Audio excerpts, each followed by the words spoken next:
Hi, everybody. Hi, everyone. Thanks so much for joining today. We'll get started shortly. Just going to wait to see if we have some late arrivals.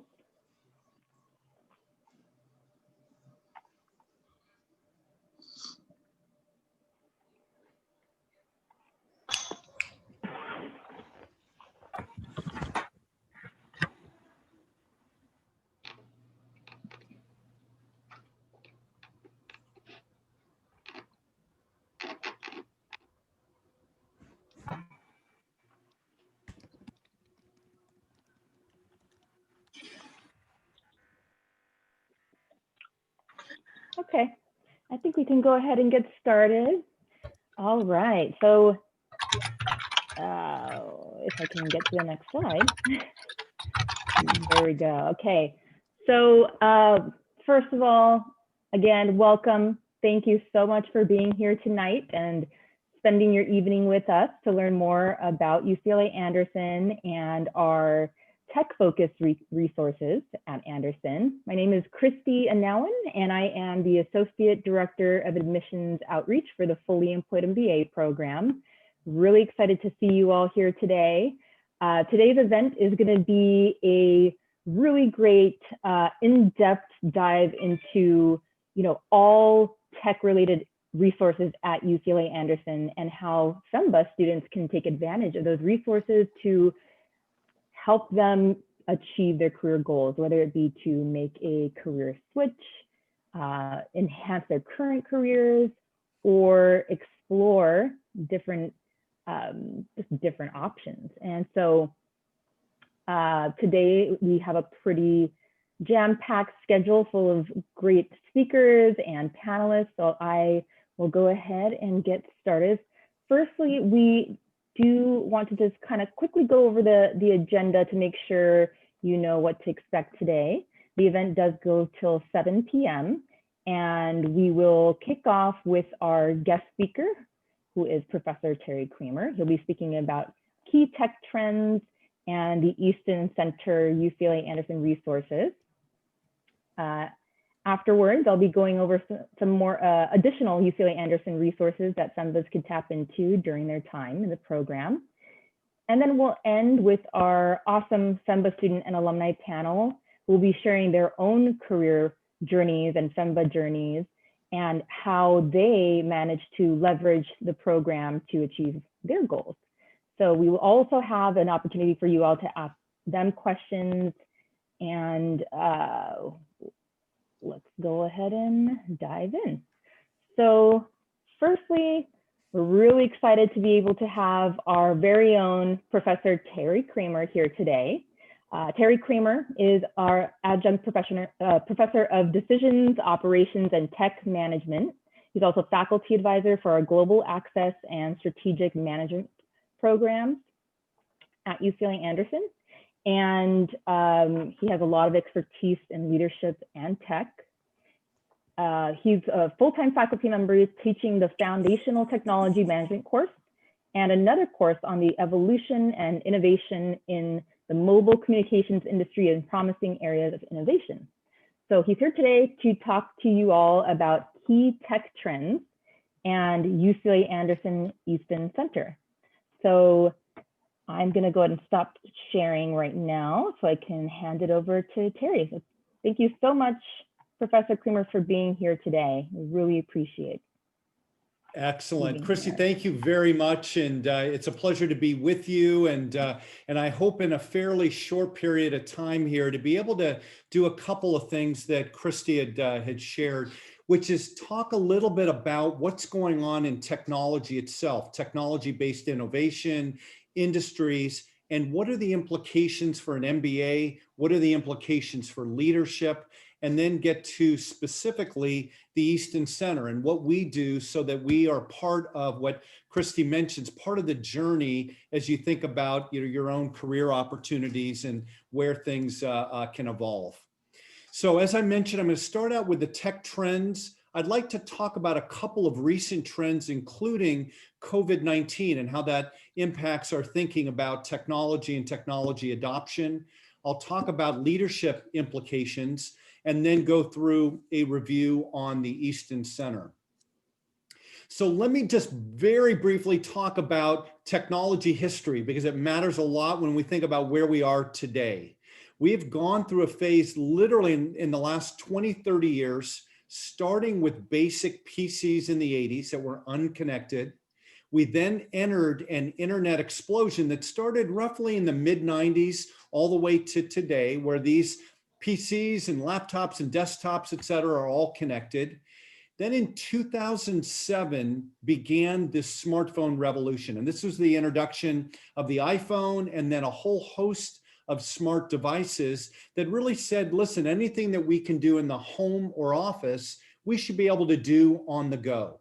And that smartphone revolution has existed all the way through today and will continue.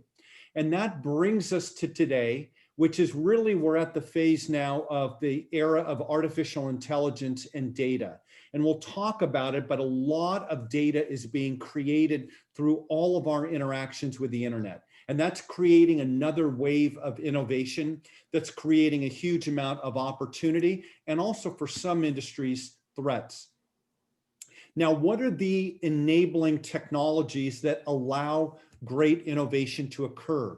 I'd call out 4 different areas of technology that really matter a lot today. Number 1, very, very high-speed mobile networks. Many of you have heard of 4th generation networks, or LTE, and then now more recently, 5th generation networks. These are high-speed networks, and these are networks in some cases that allow first-time internet access. So 4th generation networks, if you look in India today, there are players called Reliance Jio, one of the major operators in India, that is allowing first-time internet access for many, many users. Here in the US and also in China, we're seeing 5th generation networks. These are networks that are 10 to 100 times as fast as 4th generation networks. And in the US here, about half of the nation is about built out in terms of 5th generation capability. And China is actually outpacing the US. And this allows, again, a lot of innovation that I'll talk about in a minute. Second thing is the Internet of Things. This is connected cars, connected buildings, connected devices of all types, our bodies being connected via Fitbit devices, et cetera. There are several billion devices today that are connected, and that will grow to 20 to 30 billion connected devices, again, all creating sources of data for new areas of innovation. Third area is cloud computing. These are companies like AWS, owned by Amazon. This is Azure, owned by Microsoft. This is Google Cloud. Now we have the ability to have data effectively stored and accessed, which again creates waves of innovation.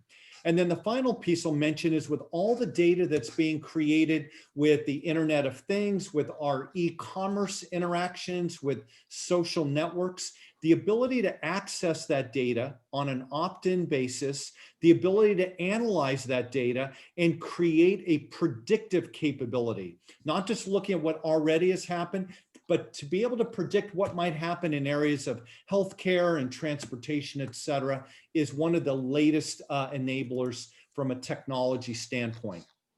Now, what are some of the products and services created by these enabling technologies? I've listed my kind of latest interesting areas that I would call out.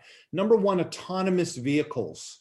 Whether that's for a consumer application or an enterprise application, the ability of autonomous vehicles married with ride sharing in many cases to create a new way for transportation, lower cost, safer. And again, this can be in consumer applications, which players like Google with their Waymo autonomous vehicle capability, or Uber or Lyft, or whether it's on the enterprise side where you have drones, and whether you have players like Neuro that can deliver groceries and small items to homes. We're seeing a wave of future innovation in autonomous vehicles. Virtual assistants. This is the idea of Siri on steroids. the ability to have an intelligent conversation that can understand who you are, where you are, what you like to buy, again, with an opt-in that can create live interactions between a virtual assistant and an individual. And again, this can be in call center applications, repair centers, et cetera. Voice-based internet. So this would be like Alexa, but Alexa happening across multiple domains. We often think that people like to access the internet via texting and typing, but more and more people will access the internet on a voice basis. And matter of fact, in emerging markets, whether it is because of literacy issues, dialect issues, et cetera, people may not want to use a keyboard to access. They may want straight voice communications, and that's where a lot of innovation is happening. Diagnostic tools and recommendation engines. So with this knowledge of who we are, what we like to buy, what we like to do, our health background, et cetera, there can be diagnostic tools for healthcare that can better understand, are we somebody that needs to be thinking about cardiovascular disease, cancers, et cetera, and more effectively deal with those ailments. On recommendation engines, there are trials happening now that take recommendation engines to the next level. So this would be similar to what Amazon has got, but can predict shipments, can predict what you want and ship it to you, knowing you can return if you need to. Quint plays and streaming. This is what AT&T has done here in the US now, where they bought Time Warner. They're coupling that content with mobile services, with standard digital voice services, with pay TV services, and creating a bundle. Final thing I'll call out here are the next billion internet users. There's still 3 billion people in the world that don't have internet access. So that ability to reach that next group, and whether that's through players like Reliance Jio that are using a terrestrial mobile service, or whether it's satellite-based services, there's lots of opportunity there. One of the things to think about when you think about innovation is, are there things happening today that affect the rate of adoption, the number of people affected and are able to access technology? COVID today has fundamentally changed the adoption of technology. It has changed place, the idea of place. So where we work, where we go to school, where we shop, where we're entertained, so much more is now on a digital remote basis. That has accelerated adoption of technology, that has accelerated the development of technology. So this can be in video conferencing, collaboration tools, last mile delivery. All of these have taken a new life. If you look at a Zoom today, they have a market capitalization of about $120 billion. They have over 150 million active users. Just one example. Now, for all of that improvement and adoption, there are also industries that are feeling a lot of pain and have to reposition themselves. That can be in the areas of commercial real estate, that can be in retail, education, healthcare, et cetera. By the way, all these things, as I'm going through these things, to me is one of the reasons why it's important people get an MBA. To understand where innovation will happen, where does it create opportunity, where does it create competitive threat, where does it change business models, all of those things to me are reasons why an MBA is so important. The other area I'd call out here that is a notable area of our lives today to think about are racial injustices. So number one, when you think about the role of technology, you look at the George Floyd case, the ability of a smartphone to know what's going on and to see it and to create levels of transparency has been a huge benefit of technology. But the other thing that's happened with racial inequities is people are more cynical, candidly, about institutions, about businesses, about government, about academic institutions, et cetera. And it creates an important imperative to think about the role of the CEO. Who are the stakeholders? Are you balancing a broad group? And the stakeholders aren't just shareholders, they aren't just customers, they're employees, they're government, they're broadly society. And again, I think all of these things have changed the leadership imperative and make it very important to think about an MBA. So what are all the implications of what I've just raised here? is number one, with technology, it's created notable cases of value creation and value destruction. You think about all the companies that are getting disrupted, the automotive industry, retail of all types, but then all the new ones created by the use of technology. Leaders have to know what is happening and what is their playbook. Business models are changing.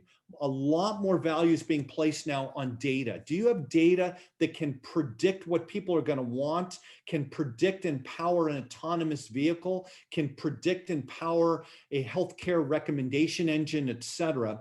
And in many cases, scale is an advantage. Moving quickly, getting lots of users in a short period of time, often not making a lot of money early on, is often a playbook of a lot of technology companies.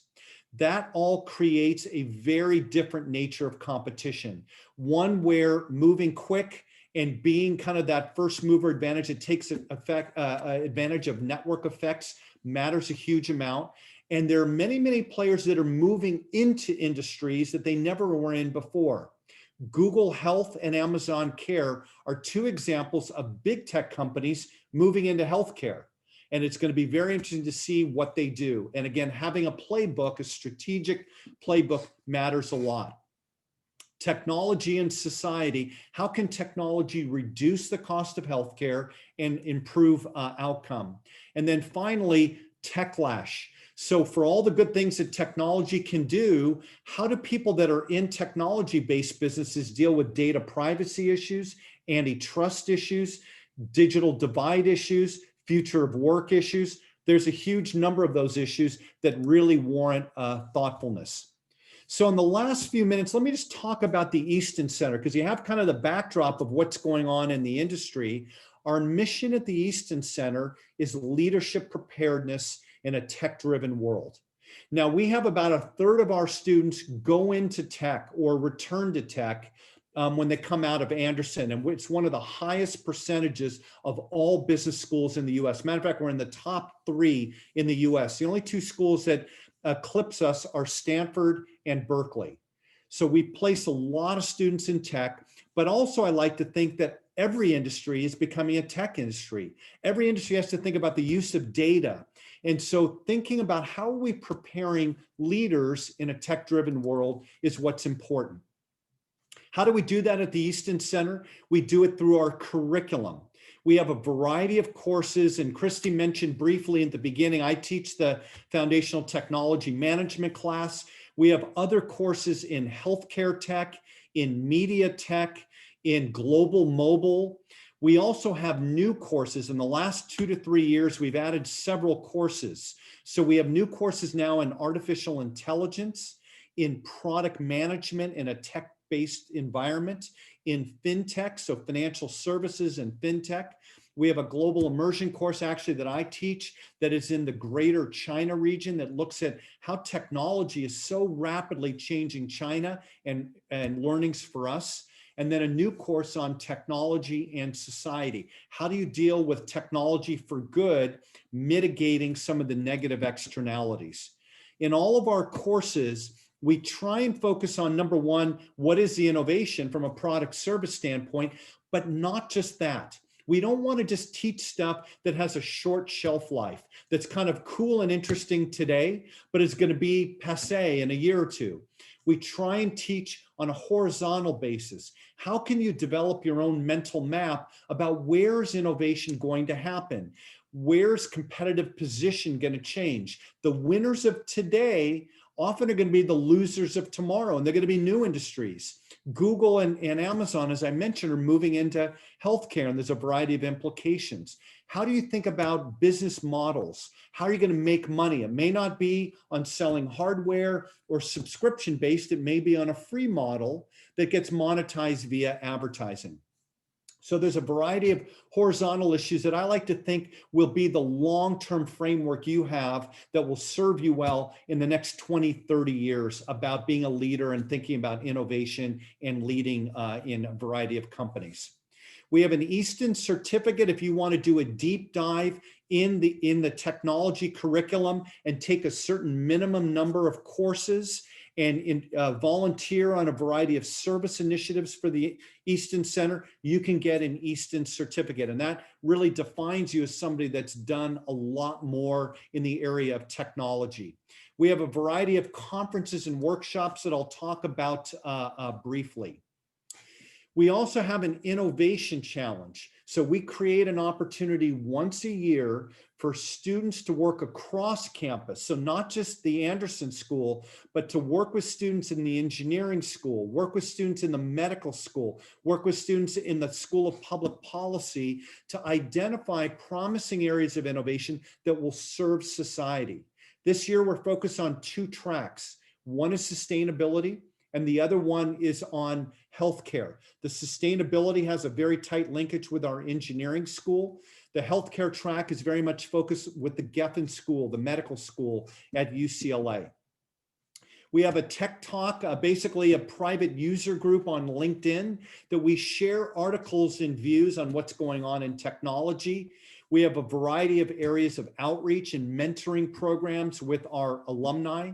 We have an Easton Fellows program. This is a group of students that partner directly with our staff at the Easton Center to say, how can we advance on a variety of initiatives? They're focused right now on a mentoring platform. And also, how do we advance technology-based entrepreneurship at Anderson?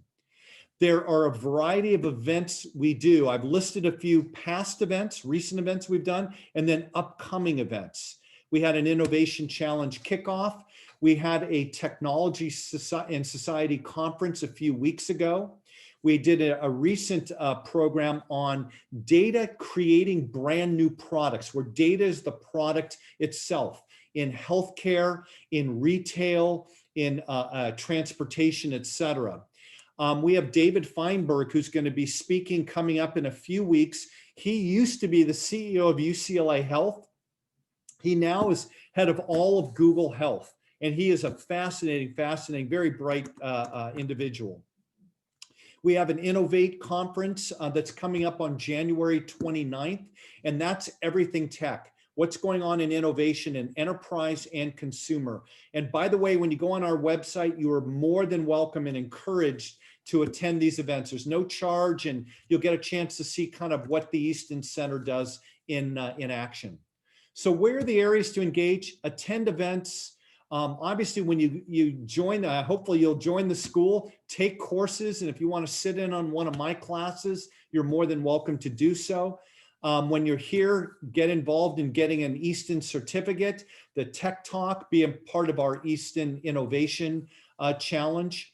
And just in closing, and then I've got a colleague here if you do have questions, remember the mission: leadership preparedness in a tech-driven world. All leaders today, to me, independent of the sector they're in, need to know what is the role of technology.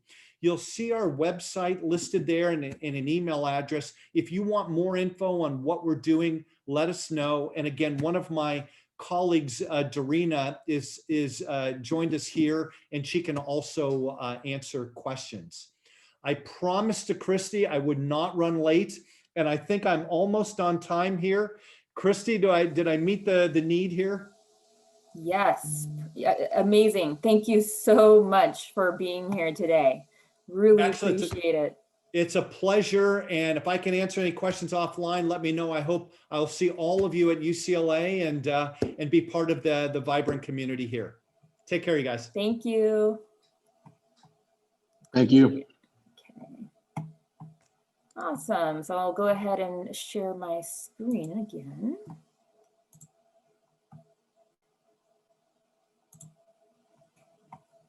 All right. So as Professor Kramer mentioned, Dorina is available for questions if you want to send her a private message through the chat room. And I will go ahead and move forward. So I hope you guys got a little glimpse into all the valuable learnings that Femba students and just UCLA Anderson students have access to. Overall, it's amazing. Let me go ahead and move forward. Okay, having a little bit of trouble going from slide to slide, but okay, great. So before I move into the panel portion of the webinar today, I wanted to just mention a few more additional UCLA Anderson resources that Femba students can tap into as they continue to pursue their career goals. So one of them is our dedicated career services team. So as a Femba student, you do get access to our Femba specific career services team. They have a lot of experience working with currently employed students who are looking to enhance their career.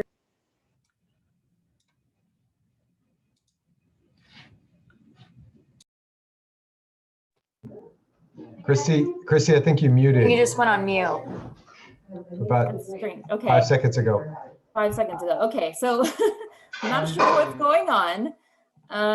Thank you so much for pointing that out. So I'll back up a little bit. So our Femba Career Services team is there to help you make a career switch, enhance your career, or explore other options such as an entrepreneurial venture. So tapping into the Femba Career Services team, which is made up of career coaches, executives, and residents, you will get access to not only one-on-one coaching, but also special events, workshops, webinars. There's a lot of different resources that they provide, and they're amazing at what they do. Another resource that I wanted to point out is the Tech Business Association at Anderson, also known as AnderTech. This is one of our professional clubs at UCLA Anderson that is open to all MBA students to join. And being part of AnderTech gives you access to special networking events, workshops, case competitions, a lot of which Professor Cramer already mentioned during his talk.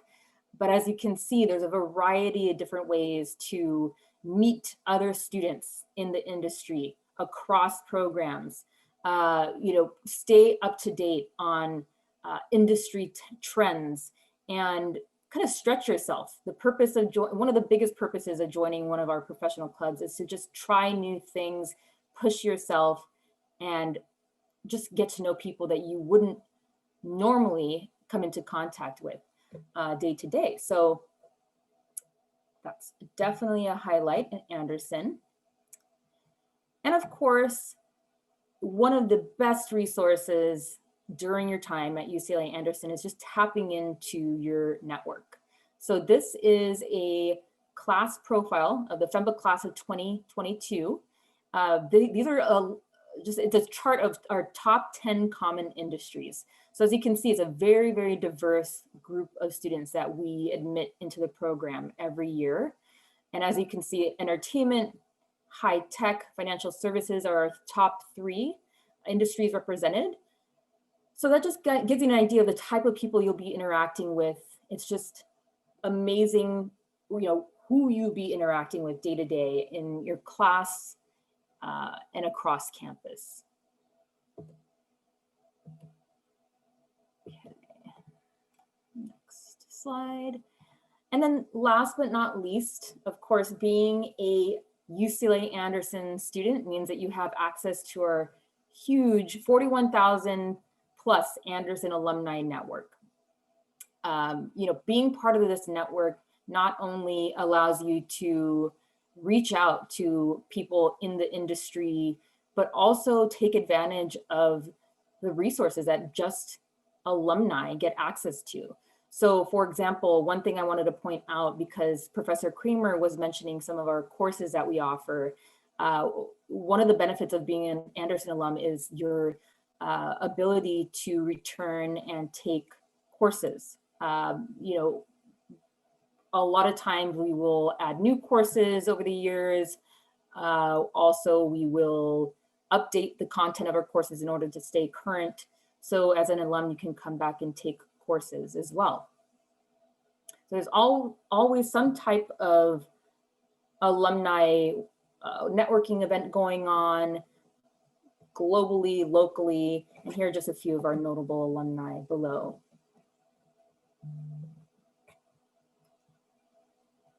Okay, so I think we're ready to welcome our student and alumni panelists in just a second, but I did want to announce that you will have the opportunity to ask some questions, and we're actually going to be using Slido to manage our questions from the audience today. So if you go to www.slido.com and enter that event code, you'll be able to input your questions for the panelists, and you will also have the ability to upvote other questions that you would like to see answered, to just move them to the top and give them priority. So please make sure to visit Slido during the panel, and as questions arise, feel free to submit them, and then I will refer to those after I've gone through my list of questions for them. So without further ado, let's welcome our panelists here today. We have Gaurav Bhatia, 2021, Sophie Gao, class of 2020, and Brian Stavis, class of 2020 as well. So welcome, you guys. Thank you so much for being here today. I'm going to go ahead and try to pin all of you so that we can see you during the panel. If I can find you. There's Brian. Sophie. Okay. Gaurav, where are you? Would it help if I speak? Probably. Let me see. Bear with me as I learn how to use this feature. Oh, there you are. Okay. All right. Okay, here we go. So thank you all again for being here today. I'm going to go ahead and just ask each of you to please introduce yourselves and tell us a little bit about what you're doing right now in your careers. So I guess we can get started by the order of the slide here. So Gaurav, do you want to kick it off? Hey guys, Gaurav Bhatia. I'm actually a current student right now, class of 2021. 7 months to go until graduation, so excited for that. I am currently a product manager at RapidAI. It's a healthcare software company that uses machine learning to help diagnose and treat stroke patients.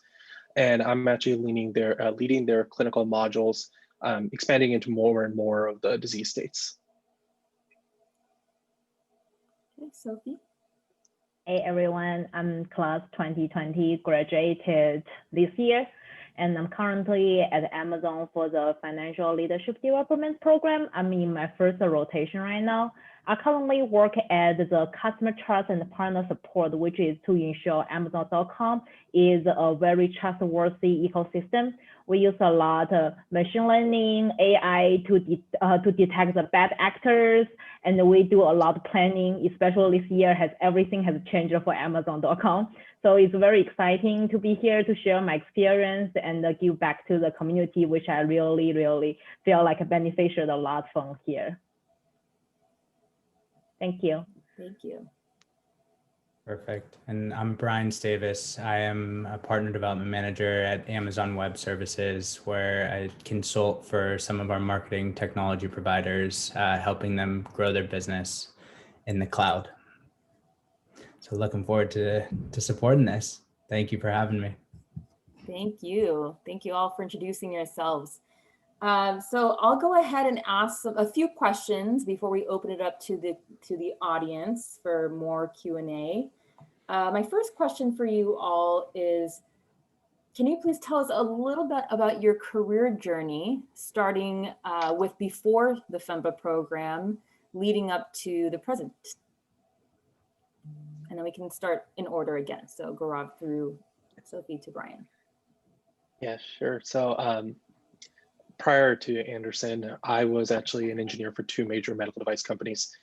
And, it was fun initially, learning new stuff, but I was getting a little restless sitting in my cube all day and wanted to go out and just really see more. And one of the ways I really enjoyed about my job was traveling and meeting customers and going out their site. And they kind of sparked this thing with me as, you know what, I want to go do this for like permanently. I want to go and travel and meet customers and do something outside of engineering. And that's really what sparked me to go get my MBA. looked at Anderson, and obviously went from there, not knowing what I wanted to do, but spent the time at Anderson to figure out what I liked and I didn't like, and make a pivot from there in my third year. And now I'm graduating, and I'll see what's next. Yeah. Before Anderson, actually during Anderson too. So I was working as financial reporting and the investor relation part of job. And I feel like it was very fascinating to communicate how the business is changing to the investors, to the public.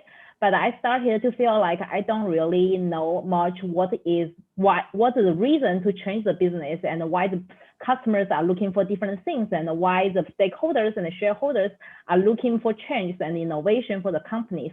So I feel like I wanted to learn more about the business overall. That's why I started at Anderson. And during Anderson, I feel like I took a lot of classes from marketing, from strategy, and participated in campus recruiting, got the job at Amazon.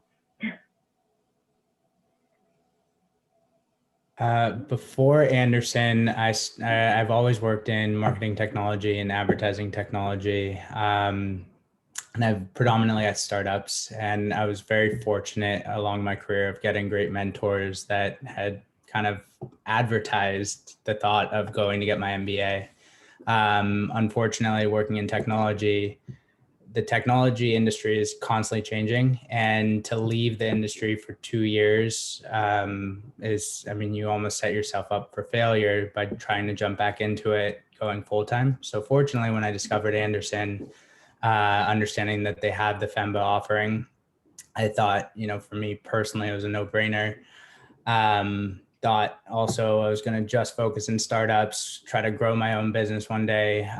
But when I got to Anderson, a lot of new doors opened up for me. And that's kind of how I landed myself a job at Amazon Web Services.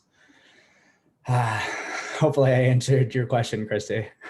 Yes, you all did. Thank you. Cool. Yes, as Brian mentioned, a lot of people come into the program with one goal in mind, but many times that can change or shift during the program because there's such a wide variety of offerings at Anderson that just kind of open your mind to other opportunities, which is really exciting. So I'm glad that you mentioned that. And my next question, maybe you've all kind of answered in a way, but if anybody wanted to expand a little bit on what your career goals were prior to Anderson and how it influenced your decision to apply for an MBA. I'll give you guys the opportunity to expand a little bit more on that, like how your career goals kind of made you decide to apply for business school. One of the things that before Anderson, my goal was really, I wanted to find a career where I was doing more than just my one role.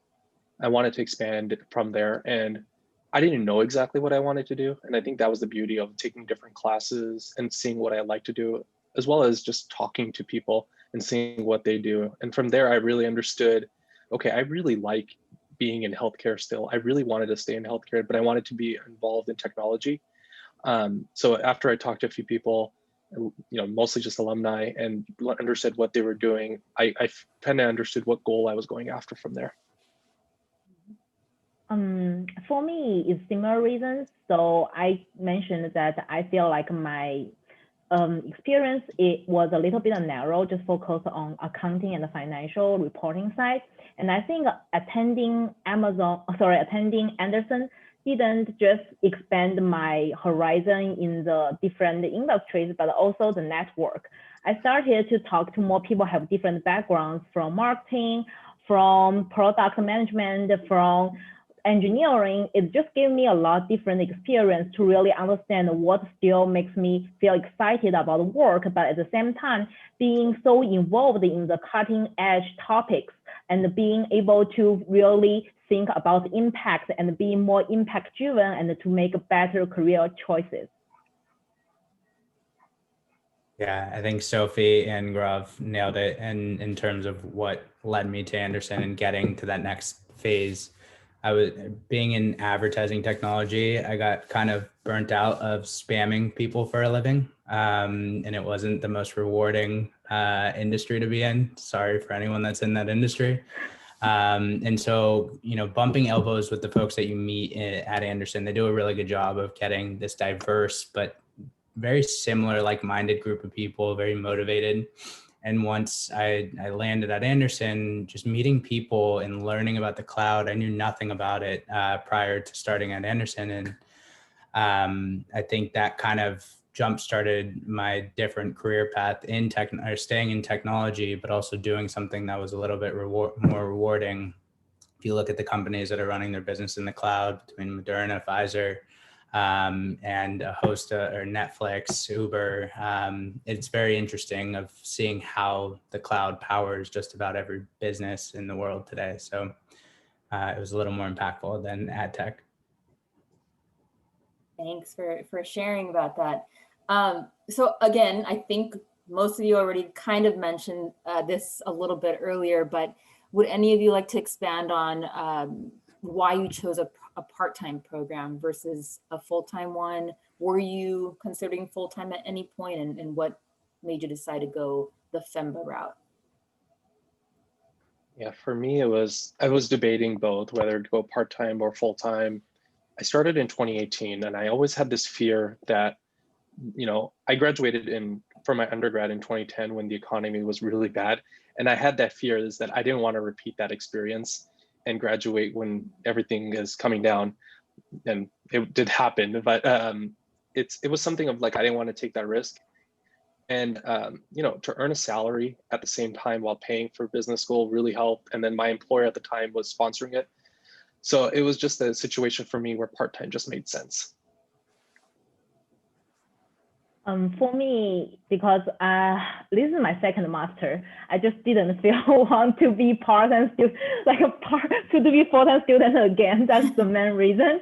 The second reason is I feel like it resonated with me a lot. Is I still want to work. I still want to be involved in the day-to-day to learn the work experience, is hard skill and soft skill. And at the same time, I feel like go to the school at the same time while working, feel like you can translate the knowledge you learned from school directly and immediately to the work you are doing. So I felt like that was very rewarding to do a part-time. And I think the third thing is specifically to Anderson to offer the hybrid format. So I did a hybrid format for the 3 years while I was living in Arizona. And I feel like it's really expanded my network to California to be able to connect it with people all over the world. Actually, we had some people who traveled from China, who traveled from Korea, coming to take the Femba program. So I feel like it was very rewarding to take an Anderson Femba program in a hybrid format. And I didn't even feel any less about taking, a lot of people had concern, oh, you only spend half the time at campus, how would you take the advantage of campus resources? Trust me, the resources is just there. You have to pick it for yourself. There's no shortage of resources you can use, period. Yep, I will +1 to both what Sophie and Gaurav said. The one difference that I would say is the most unique piece about the Femba program of, everyone loves talking about the network at MBAs. But in a Femba program, you're networking with employed people. The fully employed or the full-time program, they're all competing on against one another for the same jobs. The Femba program, super collaborative. Everyone is trying to, level up together. And everyone is grinding together. And you can commiserate together. And so I think that's one of the most unique parts about a part-time program is you're building your network with companies, with friends, become family with these people, with all people at jobs and careers that you might want to explore, as opposed to that very competitive environment that a lot of full-time programs entail.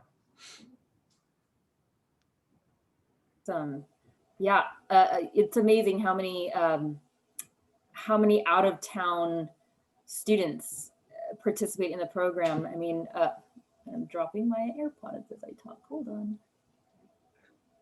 Okay. Yeah, to Sophie's point, I mean, we've had people commuting from out of the country. It's, if you want to make it work, you make it work somehow. So it's definitely, there's so many different resources to choose from. And actually, to your point, to your point, like I'm born and raised from Los Angeles, and people looked at me like I was out of place going to school at UCLA. So I agree with Sophie, is you meet people from all over the world, and it's, yeah. That's true. I feel like the LA people are in the minority, right? Yeah, absolutely. So speaking of resources and the variety of resources students can choose from at UCLA Anderson, were there any resources such as clubs, classes, anything that maybe even Professor Kramer mentioned earlier that you tapped into that made the most impact on either your career or your overall experience in the Femba program? To me, two stood out. First one is the career services team, and they were just amazing to talk to. And it's not just for looking to change a career, like to a different role, but also just helping you with your current role, helping you negotiate a higher salary, or talking through like how to make communication with somebody.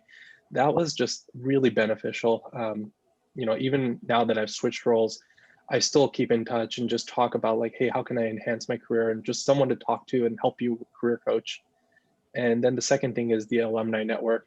I think it was just really surprising when you cold message someone on LinkedIn. I think I had an 80% hit rate of someone responding back to me, knowing that they're alumni and helping me out.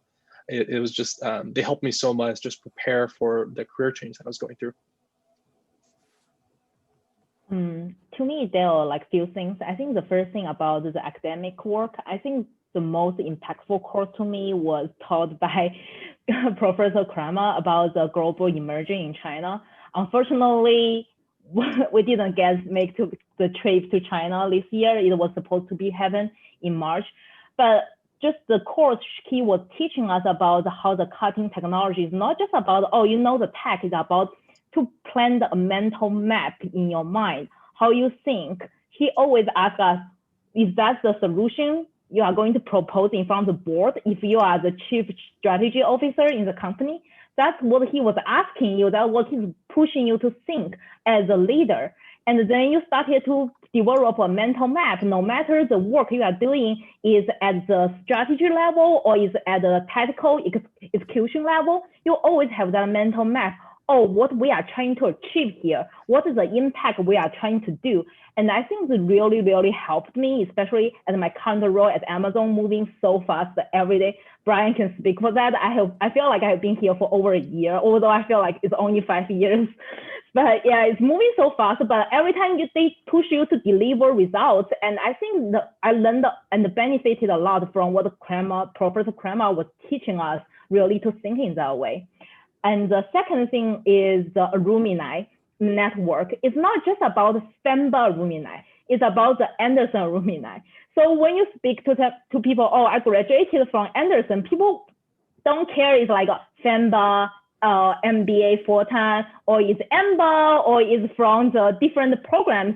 They just think it's an Ander family, and they always wanted to help out with you. Like I already got connected with people at Amazon who graduated from Anderson from different programs, different years. So I feel like the network is not just about the program, not about your year, it's about the whole overall community. And the third thing I want to touch base on is about how you can always come back to school and to really feel connected with the trends. Like I even learned something like when Professor Kramer was like presenting about the key trends, and you can always come back to school and to really hear about the great minds, what they are discussing about, what is the cutting edge, what are the people talking about in the school, and what the new ideas are. So I think all these three things are really will be lifelong, like what Professor Kramer mentioned, is not just like a short shelf life, it's gonna last for your whole career. As Cramer would say, so what? I don't know if he's still on the line. I just to obviously echo what both you guys said. I think taking a different spin on it though is like one of the biggest impacts that you will find at Anderson in particular is everyone becomes your family. From like Raymond Moreta and Chris Thompson and Christy and obviously Dylan to the faculty like Cramer and Hal Hirschfeld and all these. You meet such remarkable human beings at Anderson. And I think it's really unique in the sense that everyone's willing to give or help you. And it's like, I was expecting like it's a kind of divide of church and state when I first started, but you become a family with obviously your classmates, but also the faculty and everyone involved in the program, which I thought was very, that was an awesome experience. I think the other piece that neither Sophie or Gaurav mentioned that just to shed a little light on is GAP.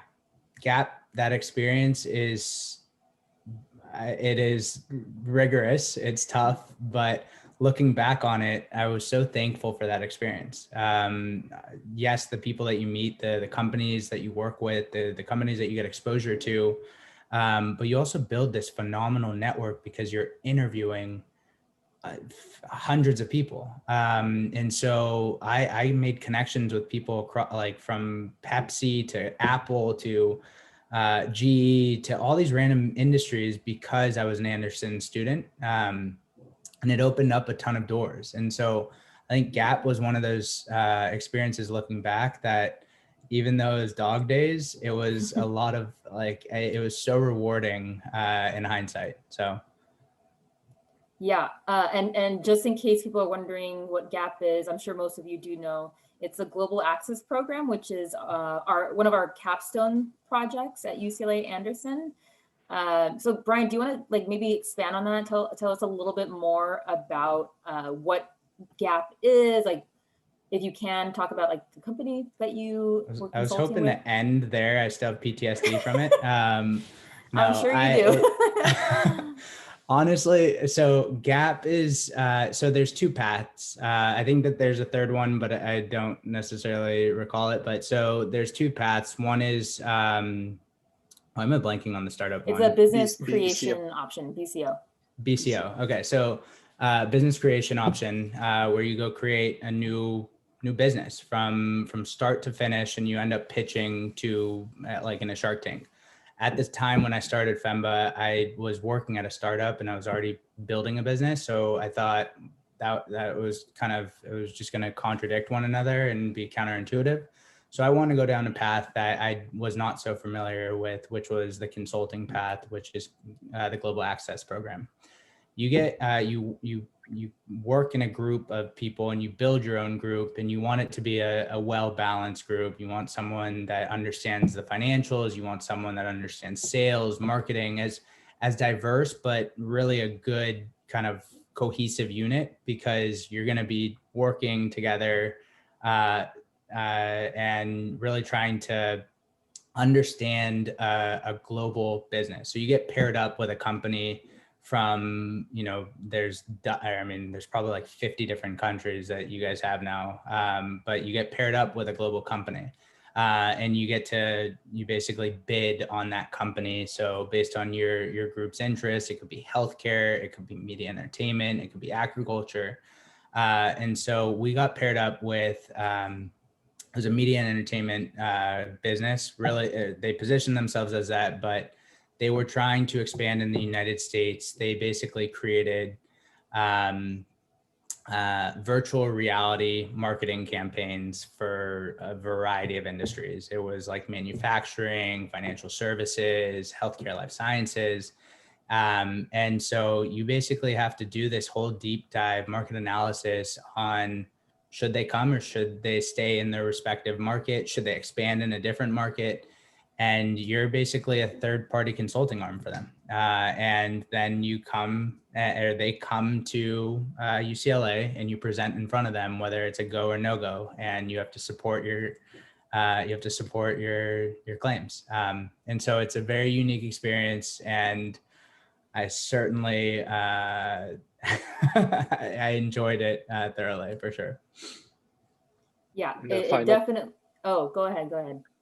I was going to say the final presentations for this year's are on Saturday. So, Oh, yeah. Oh, Yeah. so I am wrapping that up as well. So, Oh, wow. Well, thank you so much for being here.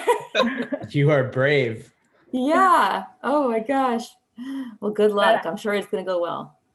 I was still gonna say- remember like the end of that day, we feel like so good. Like I Oh feel my like that was God. Yeah. the best day of the year. Like you finished it and we got grilled like by all these rounds because we do a lot of like mock presentation and all this, and you feel like horrible before. Oh my gosh, my plan was so bad. And then when you enter it, and then your client, right, they felt good about your plan. And my client at that time, they really executed that plan. They were doing telehealth and it really boosted their growth this year because of COVID. Everything moved to digital. So we really feel like there's a real impact to be made there. Yeah. Mm-hmm. Yeah. It definitely forces you to put to use everything you've learned in the program so far into this big final project. And one of the so there's all those, I mean, Christy mentioned there's all these events that you get to go throughout, like networking, mixers, the Vegas I don't know if that happens anymore due to COVID, but one of the coolest experiences at Anderson, aside from the immersions, which is traveling global with a bunch of classmates, is going with your GAP group to visit this company for GAP. I thought that was one of the coolest experiences, going to a foreign country and studying a business in their world, and they take you into their world, and yeah, you become a family with that business as well. So it's a cool experience. Yeah, definitely lots of opportunities at Anderson to learn about global business, to travel. I mean, obviously right now it's a unique situation, unfortunately. Sorry, Sophie, to hear about that. You weren't able to actually travel, but yeah, being able to learn about a specific area of business in a different country, definitely you can't put a price to that for sure. So I'm going to ask one last question and then open it up to some questions that the audience has for you all. Last question I had is, in your opinion, why is it beneficial to have an MBA as someone in the tech industry? I know this is very like a broad question, but maybe like one or 2 points that you think you want to share on that. The one thing I've noticed, at least from the other product managers that I work with, I'm one of the few that doesn't have an MBA. And the one thing I would say is it helps you expand just your narrow thinking. Like finances, for example, a lot of product managers, what I've seen is they don't think about like what is the cost of doing this and what are you giving up potentially, and what is the potential revenue that you can see from it. So that's one of the things when I joined this company is we started looking at was calculating MPV, and that was something new to them completely for taking on a project. And you know, I don't think everyone thinks that way in terms of finances, but it's just helped me, you know, start up, you know, reasons why we should work on certain projects. And having that, I had zero finance experience coming into the program, and I learned, you know, so much, just something that I don't think I would learn elsewhere without this MBA. Thanks for valuing our finance contribution. Yeah, for me, I think it's kind of interesting because I don't have any like technical per se like skills in engineering, as a lot of people in the tech have. But I feel like what Professor Cramer mentioned, it's not just tech. Everything is tech. Everything we touch base on is tech. We live in a very digital age. So everything you learn, but it comes down to how you build a business. So it's more like how you build a business in a tech age, how you think everything in a tech perspective. I think that's what we should focus on. Like as my current role, people say, oh, you are finance, you don't understand this. But I go to the database all the time. I check the data, I read the data, I organize the data, I present the data. And when it comes to finance, like my VP knows better than I do when it comes to finance. He was like, have you thought about this? Like, oh yeah. So you feel like everything, you want to be a leader of a business, you have to have all these kind of skills. And they also, It's not about MBA is like, oh, it's a soft skill and all that. It's about the mental map. It's how you think the business in a very well-rounded way and how you really want to drive the results. And another thing I think MBA gives us is the work ethics. I have never seen any person who is lazy when it come out from MBA after working full-time, starting part-time. Everyone has that kind of drive to make a change. So I do appreciate a lot on that. I could not agree more with everything you just said. Especially this part-time program, like once you're done with the program, you're like, wow, I had so much time. Like, yeah, it's it's the biggest freedom. But just to say something different again, I think one of the pieces about the MBA that I went after was it's very defensible.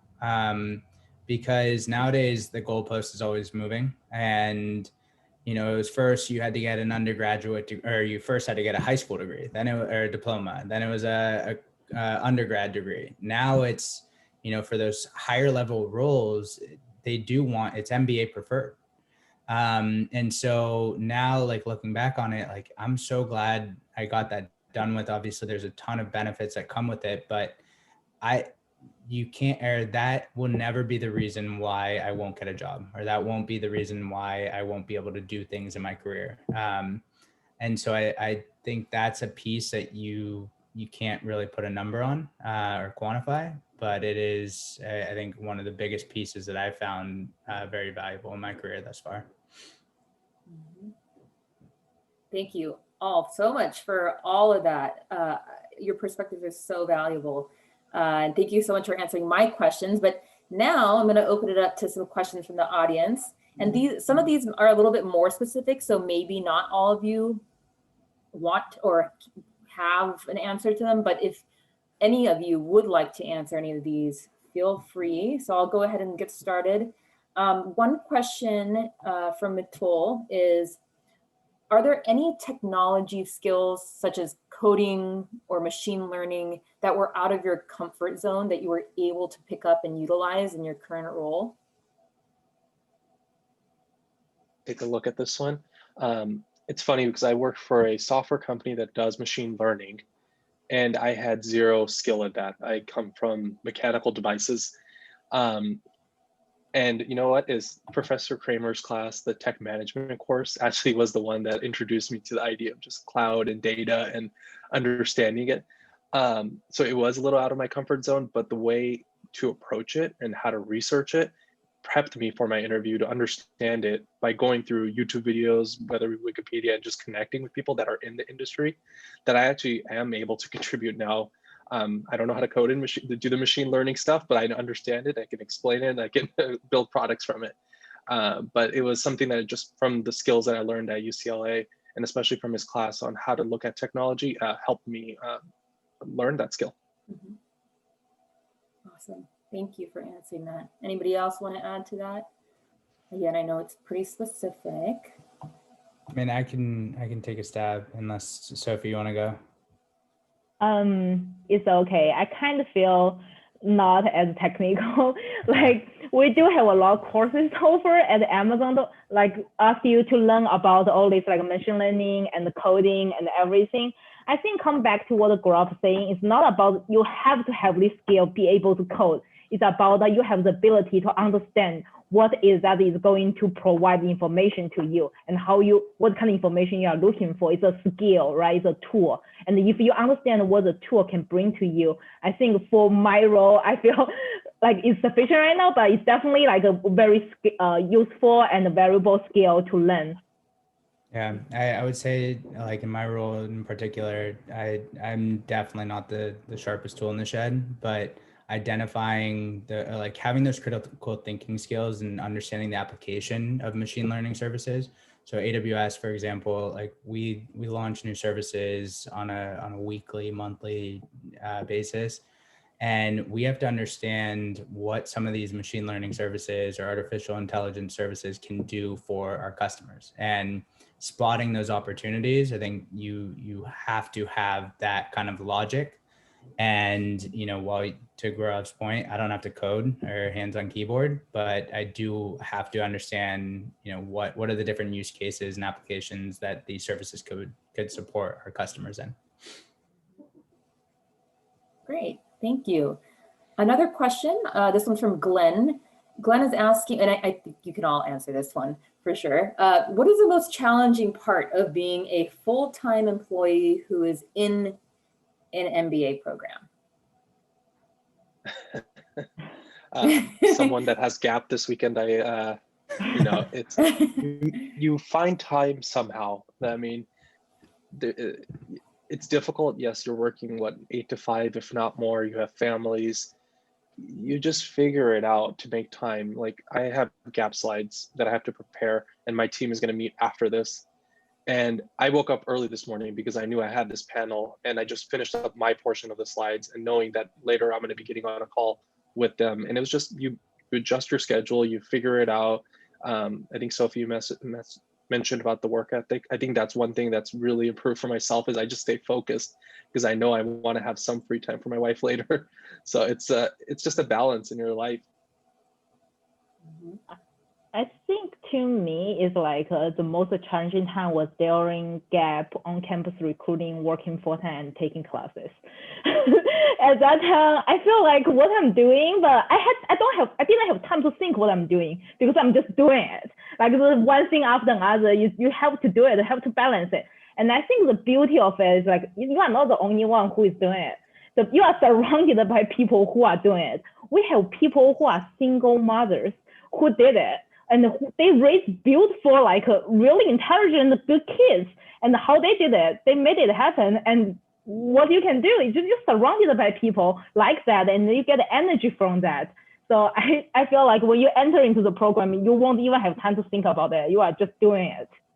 Yeah, I mean, Gaurav nailed it on the head too. Is like that first quarter, it's you're dropped off into the deep end of a pool, and you're just trying to tread water and trying to survive. And then you realize that you can push yourself, and you're stretching yourself to limits that you didn't even know that you had. And then Sophie's point of the fact of the matter is, like, you work in these groups where some weeks, some days you can't give more. Like you have obligations that you just can't commit, and the team knows how to pick up the slack, and it all balances out by the end of the year where you pick up the slack on other days. And so that's the nice thing about the group work and the collaboration that the Femba program provides. Definitely. Great. Okay. See, you guys made it through. Gaurav, you're almost there. You're almost there. Hang in there. Next question is from Sean. He's curious about the differences between the weekend, weeknight, and hybrid schedule option. So more specifically, can you share any insights about the differences of academic, networking, and recruiting opportunities depending on the schedule you chose? I think it really matters or go ahead, Sophie. Yeah, I think I can speak for that because I still had like a lot of commitments to our Femba community in general. I was an internal rep. I was at the board with our diversified groups. So I don't think there's differences when it comes to the opportunities and the resources because it's all open. And I think that's the principle of Anderson being inclusive. It's not like, oh, you are attending hybrid, so you are not allowed to do this. No, that's never that happened. It's more like on you, what kind of things interest you most and what kind of commitments you are going to make and how can you going to manage it all. I think that's the key things here. And when it's to academics, we did have some challenge to take the classes we wanted as a hybrid because some classes are not just offered during the hybrid format. But I think that's another thing that Femba is open to listen. I think during my year, we did a lot of service to gather the interest of certain classes that most students want to take, and they hadn't had the chance to take it. And we pushed Femba program to open all these classes. So I do feel like this a lot of things, nothing is perfect, but I would say you are empowered to make change if you don't think you get the chance to do so. Yeah, I think Sophie, you nailed it in the sense that, I was part of the hybrid program as well. And, we pushed for classes and we got those this year. And it was just, it's one of those things where if you want something, you can get a bunch of people involved in it and we make it happen. And, there was people that are in Denver, and I remember in Denver and New York, and they were coming out for on-campus recruiting because that was the company of their choice. And they just made it happen. It just takes a little effort, but you make it happen somehow. And Brian, what schedule did you choose? Were you in weeknight? Myself or Gaurav? Brian. So the first year I did weeknights, and then due to AWS, I was traveling a lot. So I tried hybrid, I tried weekends. I think the first year really matters, that decision. And then, during the electives, you can try all of them. And I think that actually is a good way to really network across the board. Because while you do interact with the weekenders sometimes, like when you're on weeknights, there are different networking opportunities that, like, the Saturday classes go out together after class on Saturday. The Tuesday, Thursdays go out together on Thursday nights. And so there's different kind of nuances there, but the same opportunities are available to either which, cohort that you end up starting with. Sorry, I want to add one more thing. Is about the program-wide events. So if it's still the same, every quarter Femba will organize program-wide events, and it's always happening in our hybrid weekend, because that's how we show we want everybody to be involved. Yeah. Like Vegas, when it happened, it is the coolest event because everyone gets, everyone from all 3 years gets to go out there from every single class. So to Sophie's point. Yeah, always something going on, right? And then the next question we have, again, this is a more specific one. So if any of you can answer it, the question is, where do you see the greatest future opportunities in tech? Is it still big tech, or is it working at smaller, high growth startups in emerging high tech spaces? I will happily take a stab at that. So like with Amazon in general, and Sophie can attest to this, Amazon functions like the world's biggest startup. Everyone's running around like a chicken with their head cut off, running a mile a minute. Because they're chasing every single industry, whether it is retail, whether it's health tech, ed tech, like they definitely have a pulse in every single industry. I think it goes back to what are the growth opportunities that you're looking for as an individual. You can learn a lot in these big corporations and then apply it to a startup. I did the flip of went startup to big tech, and I will go back into startups eventually. But I think, growth opportunities and where you want, like, if you're going to invest your time, the big tech has the investment and the capital to exercise it against new and emerging markets. Startups, they can be hit or miss. I've been with some that they got acquired and it was successful. I've been with others that they did not pan out. And it depends on your risk allocation on where you see the ball moving or the puck moving. So hopefully that answered your question. Maybe just to add on one thing, just because I came from big company to small company startup, I wouldn't say it's, the size of the company. I would say the maturity of the product and the market is more. Yeah. So like Amazon's a huge company, but they're, revolutionizing healthcare by offering pharmaceutical, delivery. And that's something brand new, and there's growth opportunities. I think it just depends on what market and what product it is. Yeah, and I want to add one more is like, I wouldn't personally want to worry about what is the highest growth, because everything is growing, like AI is growing and in multiple different channels, like it's growing in healthcare, it's growing in delivery, it's growing in transportation. Everything is growing. It's more like what you feel most excited about, what you feel like you can contribute the most during the business. And I, like when I was making the career choice, I still feel like doing financial and like really helping the business to make a decision when it's financially sound make me feel like I'm contributing to the business and it matched to my skill set, and I'm still in tech. I'm innovating. It's not I'm not leading the product, so I'm not innovating. I'm not growing. I think it's more like a match and a fit to think in that way. Speaking of big corporation and startups, I think it also comes to your personality. Startups maybe requires a lot of ambiguity thinking because you are just building everything from scratch, and you always need to think how to build the process because none existed. Although Amazon is like what say is like a huge startup, everything is like they want you to try things. They don't want you to consult multiple people and do it. They just want, if you feel comfortable to do it. That's basically their mindset.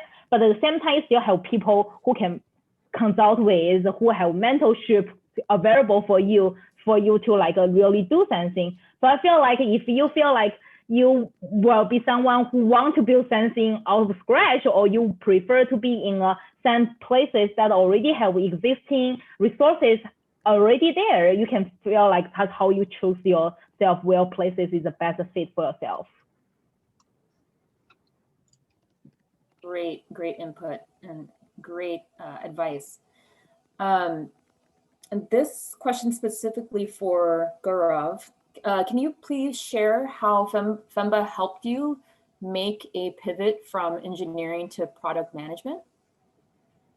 Yeah, sure. I think the first most important thing is understanding what a product manager does, and speaking to other Femba classmates who were product managers really was the biggest thing that helped me understand what a product manager does. And having those conversations made me realize, I was like, oh, I actually have some of these skills. And they were the ones looking at my resume, prepping me for the interviews. Yeah, I think the Femba, just the classmates, just everyone just helping each other out. Everyone knew that, that they're willing to help, and just talking to people and understanding what it is. And then, the career services team is familiar with engineers going to product managers well enough that they help you find your story on how to do it as well. So I would say the classmates and alumni and career services were the key Femba resources for me. Awesome, thank you. Let's see here. I have another, let me see, I'm just gonna browse through here to see if there's more general questions. Okay. Okay, so I'll go with the next one here.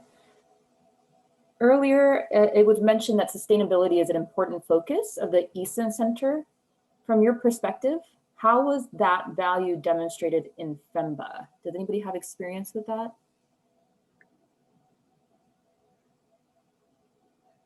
I think it's related to the social impact.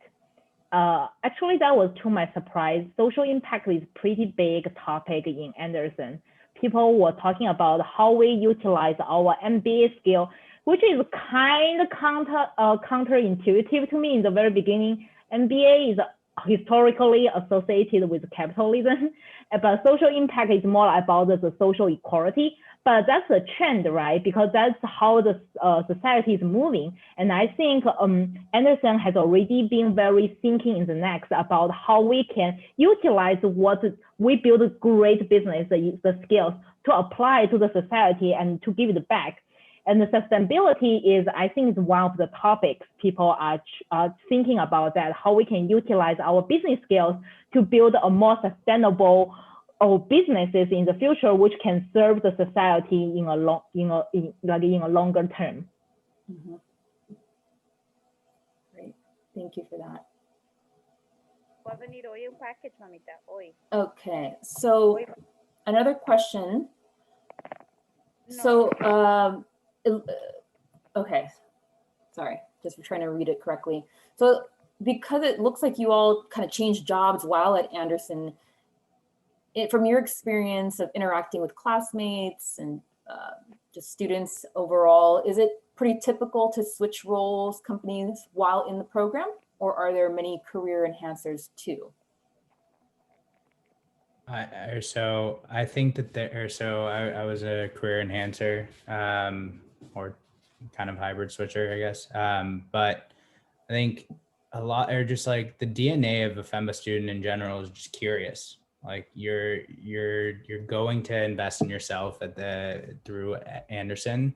And so when you're meeting and meeting all these people in these groups during classes, these ideas start to come to you about these new industries, new companies that you had never even heard about. And so I think that's why you find a lot of Fembas or Anderson students in general just changing because of all of this group work, of all these exposure to all these experiences and people that you learn about. And it's like, I didn't even think about that. So I think that's probably the biggest reason. And yeah, but I do like, there's a bunch of industries that do stay status quo. Like my fiance, who I met at Anderson, she's been at Disney since undergrad and she's still at Disney. And so I say that just because there's a lot of people that do end up staying in their industries and they're following their passions, that whether or not Anderson helped complement or drive. But that would probably be the biggest reason why I think a lot of people end up changing. Anybody else want to add to that? I want to add upon that. I think as along the time you have been at Anderson, your confidence level increased too. At least that happened to me and a lot of people I know. Right. You didn't know you can do this until you learn more information, more classes, you talk to your classmates, and you did a lot of case studies. You realize, oh, I can do this. Why not? Let me give it a try. And the people around you who have similar experience will help you. So I do feel like that's one big unexpected benefit. You started, oh, I feel like I'm more confident than I used to be. And then you made it.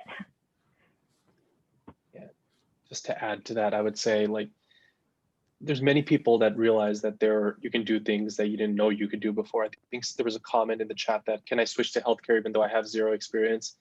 So many of our classmates, you know, from my section at least, I don't know about your guys's, but they switched into things that they were not a part of, going either into software or healthcare. That was very common. Yep. Okay, great. Thank you for answering that question. I'll take one more question and then we'll start wrapping it up.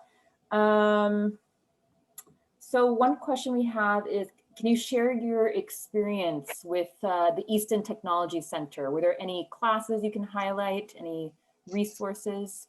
I think you probably mentioned some already, but any other ones you want to mention? Maybe one thing to add is there's also these weekly coffee chats that they set up with the Easton Center. And it's been, you know, I think this is maybe a COVID thing during that time when they have all the opportunity to do virtual chats, but it's been one of the most beneficial things, I think, having this setup is that you get to meet people that are either alumni or one person I just spoke to last week was a CEO of a healthcare startup, and just being able to connect with them and learn about their business on how they scaled it. It's been beneficial for me just because I'm working at a startup now and I'm trying to scale this company and I'm just trying to learn from him. And he's been able to connect me with someone else and just started a conversation. So it's something that's unique. I thought that was nice just to meet more people that way. One more thing I want to add is Easton Center hosts like really big case challenges. And I think 1 year was a focus about healthcare. And people just come together and just never had experience in healthcare, reading the cases and to propose a soundable financial and business plans to the panels. I feel like that's really cool way for you just give it a try to see what is the industry is all about. I think that was really, really cool.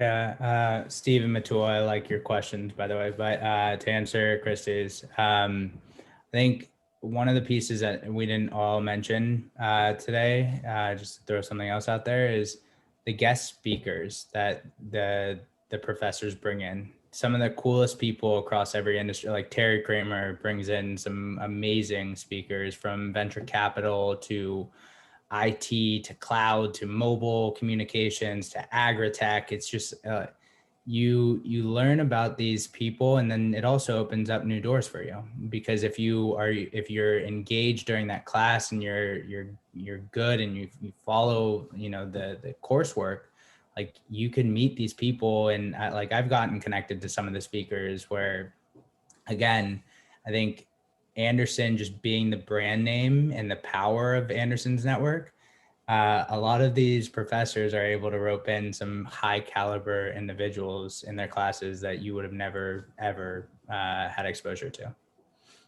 Mm-hmm. Great. Yeah. Thank you so much for answering all these questions today. All of you, we're really appreciative of your time.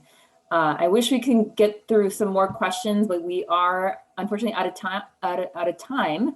But if anybody wants to follow up with me via email, or anyone on the admissions team, if you didn't get your questions answered, we're happy to follow up and answer those offline.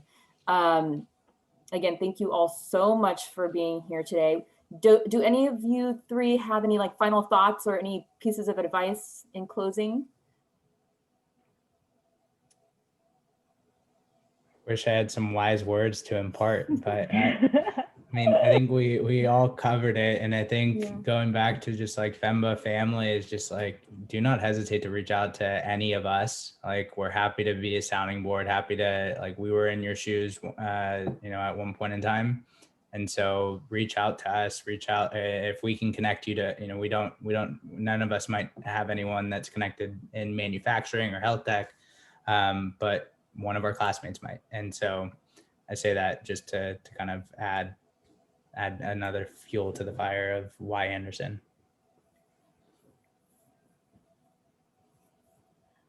I would say, like, just don't think anything less about yourself. You can make a lot of things happen that you don't even believe it. Once you like, but I can't believe I made it, to be honest. I can't believe I can still work full-time and study part-time and do all other stuff. Like, but I did it. So I think don't ever doubt about your ability to make things happen. And just to echo everything, you know, it's a very supportive group when you do go through the process. Everyone else is just like you going through this, and they help each other out so much. And that was the one thing that got me through, you know, this now 3 years. It's just having everyone there and just being very supportive, and just the greater UCLA community too. Something that Sophie said also is, like, be proud of this step that you're taking, even tuning into this on a Thursday night. You're already ahead of a bunch of people that have not even considered getting their MBA. And even though it seems a little bit grueling and intimidating at times, like, you have a head start on a lot of people in this world. So be proud of it, even right now. I love it. Thank you all so much for your encouraging words. You guys are definitely just sending out the Ander fam vibes to everyone. I love it. I have my contact information up here on the screen. I would be happy to set up a one-on-one appointment with any of you here today to talk about your candidacy, answer any questions you might have, or just help you figure out if it could be a good fit for you here at UCLA Anderson. So thank you for attending. Thank you for your time, and definitely stay in touch. Have a good evening, everyone. Thank you, Christy. Thank you. Thank you.